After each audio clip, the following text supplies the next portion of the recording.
सोचिए, एक छोटा सा मामूली सा लगने वाला फाइनेंशियल डिसीजन आपके पूरे भविष्य को कैसे बदल सकता है।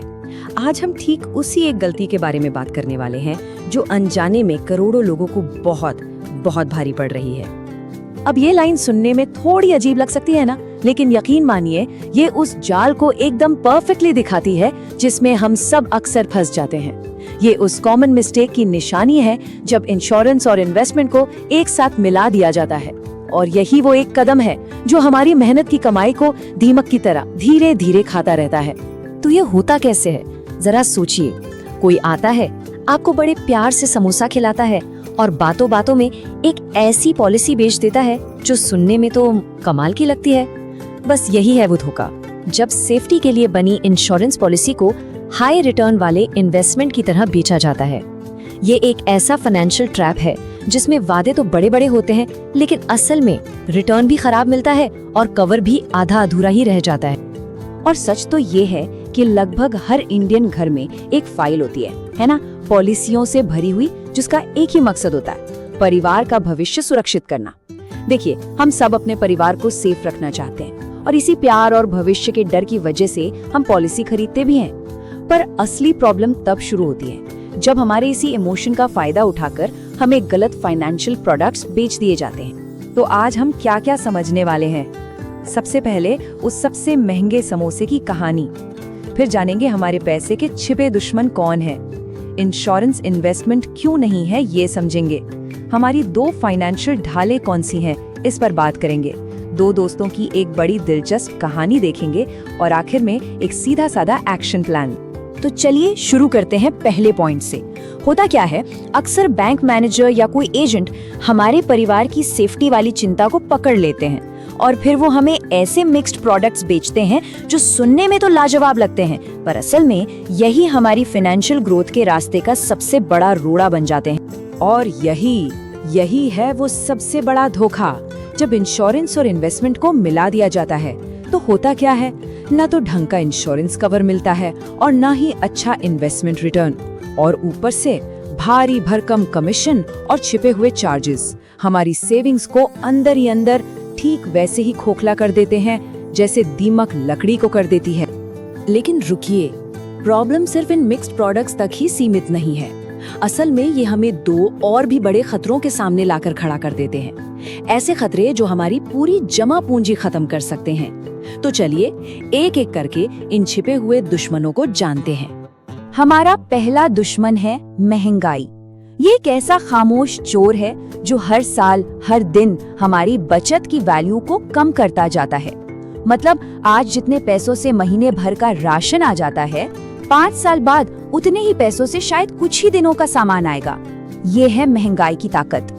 जरा इस स्लाइड को देखिए, ये महंगाई की असली ताकत को दिखाता है। अगर हमारे इन्वेस्टमेंट्स महंगाई को भी बीट नहीं कर पा रहे हैं तो हम असल में पैसा कमाने नहीं गंवा रहे हैं, भले ही बैंक अकाउंट में नंबर बड़े दिख रहे हों। सोचिए, आज से 20 साल बाद अगर किसी पॉलिसी से 20 लाख रुपए मिलते भी हैं तो शायद उसकी कीमत इतनी भी ना हो कि एक छोटी सी कार खरीदी जा सके। और अब आता है हमारा दूसरा सबसे बड़ा दुश्मन, 7 करोड़। ये सिर्फ एक नंबर नहीं है, ये उन करोड़ों परिवारों की कहानी है जिनकी जिंदगी भर की कमाई एक मेडिकल इमरजेंसी में स्वाहा हो जाती है। ये आंकड़ा हमें चीख चीख कर बता रहा है कि हेल्थ इंश्योरेंस कितना ज्यादा जरूरी है। तो ठीक है, दुश्मन पता चल गए। अब सवाल ये है कि इनसे लड़ें कैसे, और यही बात हमें इस पूरी चर्चा के सबसे जरूरी पॉइंट पर ले आती है। अगर इस पूरी बातचीत से सिर्फ एक बात याद रखनी हो तो वो ये है, इंश्योरेंस और इन्वेस्टमेंट दो बिल्कुल अलग अलग चीजें हैं और इन्हें कभी भी एक साथ नहीं मिलाना चाहिए। इसे ऐसे समझिए, इंश्योरेंस आपकी फाइनेंशियल शील्ड है, एक ढाल जो अचानक आई मुसीबतों से बचाती है। वहीं दूसरी तरफ इन्वेस्टमेंट एक बीज की तरह है जिसे आप लगाते हैं ताकि वो वक्त के साथ दौलत का एक बड़ा पेड़ बन सके। देखिए, जरूरत दोनों की है, लेकिन एक ही टूल से दोनों काम नहीं हो सकते। बस अपनी सोच को थोड़ा बदलना है।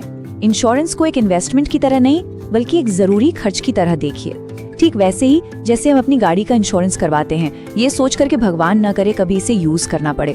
लाइफ इंश्योरेंस भी बिल्कुल वैसा ही है, ये परिवार के लिए मन की शांति खरीदने का एक छोटा सा खर्च है। ठीक है, तो गलत तरीका क्या है ये तो समझ आ गया। अब सवाल ये है कि सही तरीका क्या है। एक मजबूत फाइनेंशियल किला कैसे बनाया जाए? जवाब बहुत सिंपल है। वो किला सिर्फ 2 मजबूत पिलर्स पर खड़ा होता है। हमें सिर्फ और सिर्फ 2 तरह के इंश्योरेंस की जरूरत है।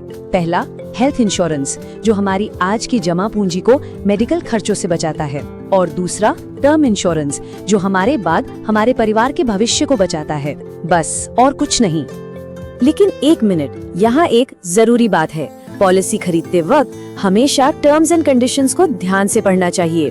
कहीं उसमें कोई रूम रेंट की लिमिट या कोपे जैसा क्लॉज तो नहीं छिपा जो बाद में आपको एक बड़ा बिल थमा दे। अपनी पॉलिसी को खरीदना ही नहीं, समझना भी बहुत जरूरी है। चलिए अब इस पूरी बात को एक कहानी से समझते हैं। 2 दोस्त हैं, सुरेश और रमेश। दोनों की फाइनेंशियल कंडीशन लगभग एक जैसी है। दोनों एक साथ शुरुआत करते हैं, लेकिन उनके फैसले उन्हें 2 बिल्कुल अलग अलग मंजिलों पर ले जाते हैं। अब यहाँ जरा ध्यान से देखिए। रमेश सुरेश से बहुत कम प्रीमियम में 10 गुना ज्यादा लाइफ कवर लेता है। सिर्फ यही एक फैसला उसे अपनी बची हुई मोटी रकम को सही जगह इन्वेस्ट करने की आजादी दे देता है। और यही छोटा सा फर्क आगे चलकर एक बहुत बड़ा अंतर पैदा करेगा। तो 20 साल बाद क्या हुआ? सुरेश, जो हर साल 1 लाख रुपए भर रहा था, उसे मिले लगभग 40 लाख रुपए। ये रकम उसके रिटायरमेंट के सपनों को पूरा करने के लिए काफी नहीं थी। यही है उन मिक्स्ड प्लान्स की कड़वी सच्चाई, जो सेफ तो लगते हैं पर असल में हमें बहुत पीछे छोड़ देते हैं। और वहीं दूसरी तरफ है रमेश। उसने पावर ऑफ कंपाउंडिंग का जादू देखा, इंश्योरेंस को अलग रखा और बचे हुए पैसों को समझदारी से इन्वेस्ट किया।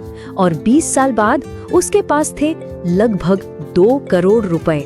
उसने सिर्फ अपने फाइनेंशियल गोल ही पूरे नहीं किए, बल्कि एक वाकई में सिक्योर फ्यूचर बनाया। तो सुरेश और रमेश के फ्यूचर में जो इतना बड़ा फर्क आया, वो किस्मत की वजह से नहीं था, वो एक सही प्लानिंग की वजह से था। तो अब अपनी प्लानिंग करने का वक्त है। ये एक सिंपल सी चेकलिस्ट है जो सही फैसला लेने में मदद करेगी। पहली बात, हमेशा ऐसी कंपनी चुने जिसका क्लेम सेटलमेंट रेशियो यानी CSR 98% से ऊपर हो। दूसरी बात, फॉर्म भरते समय एक बात सच बताएं ताकि बाद में क्लेम रिजेक्ट होने का कोई चांस ही न रहे। तीसरी, अपने टर्म प्लान में एक एक्सीडेंटल डिसेबिलिटी राइडर जरूर ऐड करवाएं। और सबसे जरूरी चौथी बात, एक डायरी में सारी पॉलिसी की डिटेल्स लिख कर रखें ताकि परिवार को पता हो कि जरूरत पड़ने पर क्या करना है। ये छोटे छोटे कदम बहुत बड़ा फर्क पैदा करते हैं। देखिए, हेलमेट सिर्फ चालान से बचने के लिए नहीं पहना जाता, वो इसलिए पहना जाता है क्योंकि घर पर कोई हमारा इंतजार कर रहा है। बिल्कुल इसी तरह सही इंश्योरेंस सिर्फ टैक्स बचाने का टूल नहीं है, ये हमारी जिम्मेदारी का सबूत है उन लोगों के लिए जो हम पर निर्भर हैं। ये अपने वादों को निभाने का एक तरीका है। तो आखिर में बस एक सवाल खुद से पूछना है कि हमारे फाइनेंशियल फैसले लॉजिक और मैथ्स पर आधारित हैं या फिर किसी के मुफ्त में खिलाए एक समोसे पर? क्योंकि इसी एक सवाल का जवाब हमारा पूरा फाइनेंशियल फ्यूचर तय करेगा।